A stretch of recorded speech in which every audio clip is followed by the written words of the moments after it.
xícara de chá de açúcar. Aqui eu tenho meia xícara de chá de leite e um ovo, sendo que é a gema e a clara separada. Meia colher de sopa de fermento químico em pó e uma colher cheia de margarina. Agora, aqui para o bolo e para a cobertura nós vamos precisar de meia lata de leite condensado. E eu tenho 50 gramas de coco ralado. Aqui eu vou usar o coco ralado branco, comum, né? Porque aqui no Japão a gente não encontra o coco queimado. Então a gente vai queimar ele na panela depois. E se você também não gostar de coco queimado, não precisa pôr, você coloca ele assim mesmo comum, tá bom? Então o primeiro passo aqui, nós vamos começar batendo o açúcar, a gema e a manteiga. Vou dar uma furadinha na gema. Primeiro, eu vou dar uma misturadinha com a espátula, pra não fazer sujeira, pra não espirrar açúcar. Tá bom, não precisa ficar bem homogêneo, a gente só vai misturar um pouquinho pra não... Como o açúcar ele tá solto, pra ele não espirrar, né? E agora nós vamos bater aqui até ficar homogêneo.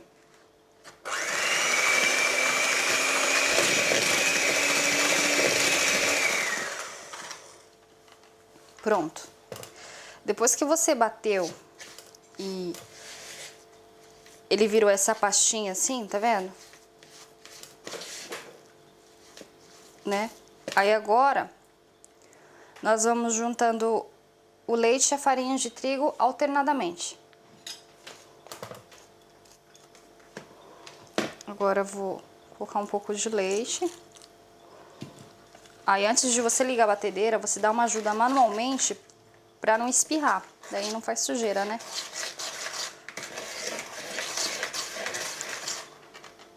Vou bater.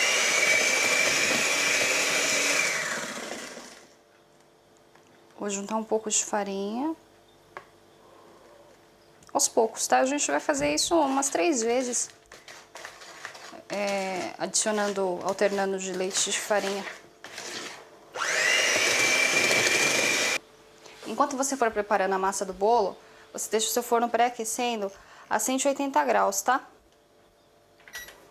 Aí aqui a gente vai sempre passando a espátula nas laterais, porque como a farinha gruda, pra não ficar os carocinhos da farinha, a massa ficar homogênea, tá?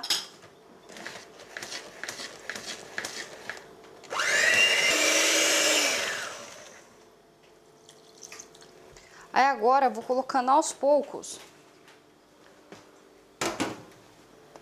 também amido de milho.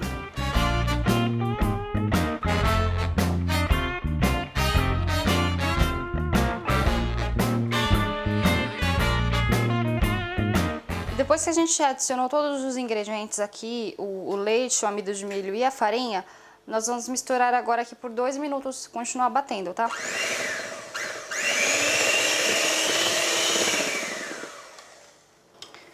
Então depois que eu bati, agora eu vou adicionar o fermento químico em pó.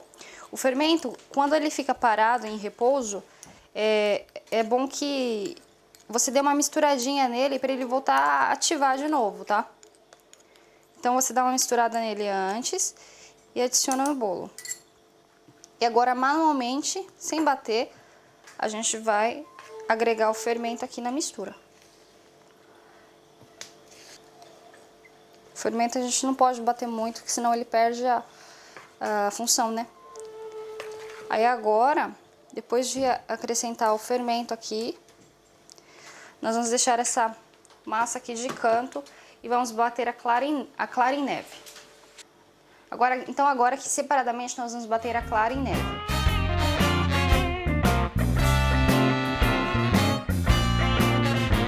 Então depois que nós batemos as claras em ponto de neve, quando você pega ela com uma colher e vira, ó, ela não cai.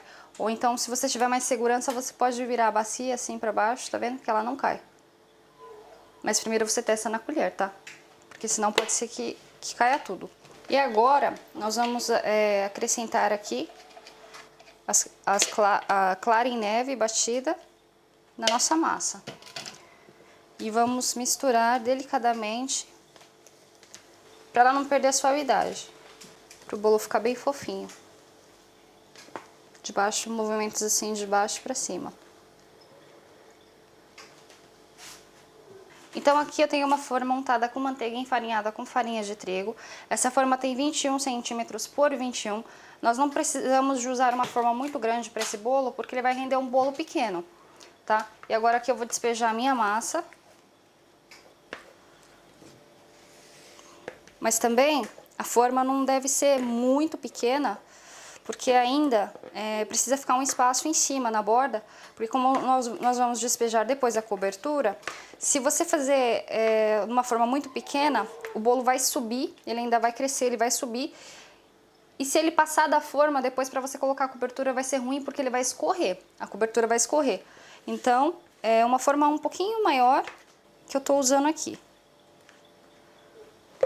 Olha aqui, se ele ficar uns dois dedos ainda faltando na forma, é o suficiente, porque quando ele for crescer, ele vai assar e vai ficar por aqui mais ou menos. Então, vai dar o espaço certo pra gente despejar a cobertura. Agora eu vou dar umas leves batidas na forma, para tirar algum excesso de ar que possa ter. E agora eu vou levar em forno pré-aquecido a 180 graus, por aproximadamente 30 minutos. O tempo exato não tem, na verdade, de 30 a 40 minutos, dependendo da potência de cada forno, tá? E agora a gente vai aguardar até com que você fazer o teste do palito, o palito sair seco, já tá bom. Agora aqui eu tenho uma panela em fogo alto, eu vou colocar o coco ralado, só o coco, tá? E nós vamos misturando, aguardar com que até ele comece a dar uma queimadinha e ficar douradinho, tá? A gente vai sempre mexendo. Quando ele aquece, ele começa a soltar o óleozinho que ele tem, e aí ele começa a dar uma queimadinha. Coloca depois, diminui o fogo, ele queima rapidinho. Assim eu acho que já tá bom.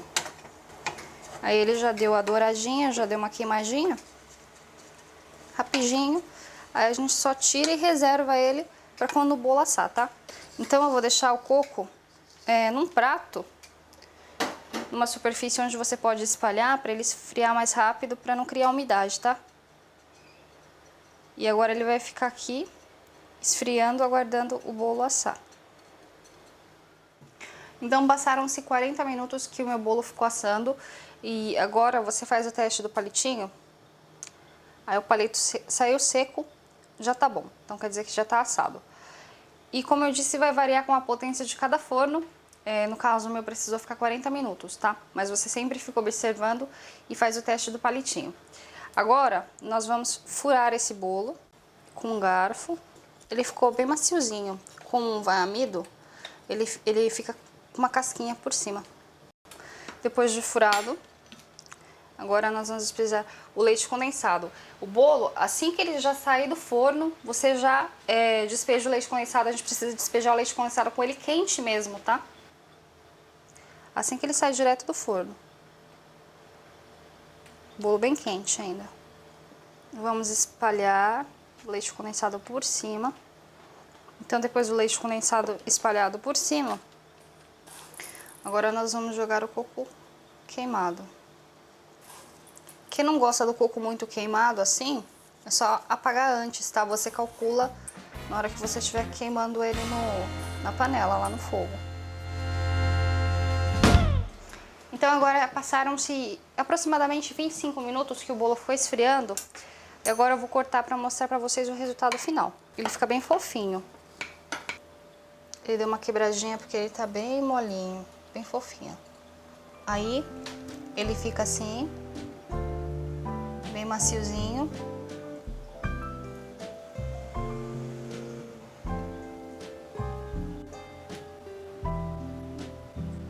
E por cima fica com uma camadinha de leite condensado e o coco queimado por cima, né? Então é isso, espero que vocês tenham gostado dessa receita. Muito obrigada por assistirem. Tchau!